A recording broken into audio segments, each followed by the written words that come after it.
పితా పుత్ర పవిత్రాత్మ నామమున ఆమెన్. ప్రియ జ్ఞానవాణి ప్రేక్షకులకు ప్రభు క్రీస్తు పేరిట శుభోదయం. ఈనాటి మన ధ్యానాంశము కృతజ్ఞతతో కూడిన ప్రార్థన.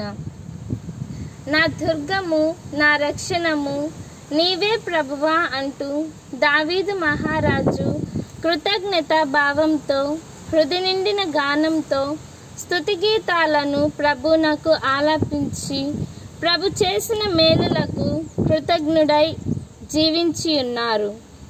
సొలొమోను రాజు నుండి రక్షించిన రక్షకునికి దావీదు మహారాజు కృతజ్ఞత గానం చేసినట్లే మన పునీత అన్నమ్మ గారు వారి నిరీక్షణ ఫలితానికి నిత్యం ప్రభువునకు కృతజ్ఞురాలై తాను పొందిన ఆశీర్వాదాలను అనుక్షణం తలుచుకుంటూ తన జీవితాన్ని ఒక స్తుతి గీతంలా ప్రభువునకు అర్పించి తన ధన్య జీవితాన్ని ధన్యవాదంతో జీవించింది.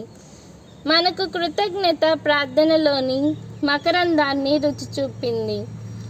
ఉప్పొంగిన హృదితో మహిమాన్విత మనసుతో మహోన్నతుని పట్ల కృతజ్ఞురాలై కృతజ్ఞతతో కూడిన ప్రార్థనలను సల్పింది. ప్రభువునకు స్తుతిగానం చేసిన దావీదు వలె తన జీవితాన్ని ఒక స్తుతి గీతంలా చేసి కృతజ్ఞతతో కూడిన ప్రార్థనలను సల్పిన పునీత అన్నమ్మ గారి వలె మనం కూడా ప్రభు చేసిన మహిమాన్విత కార్యాలను మేలులను తలంచి కృతజ్ఞత నిండిన హృదితో ప్రార్థనలు చేద్దాం, స్తుతి గీతములను ఆలాపించుదాం. ఆమేన్.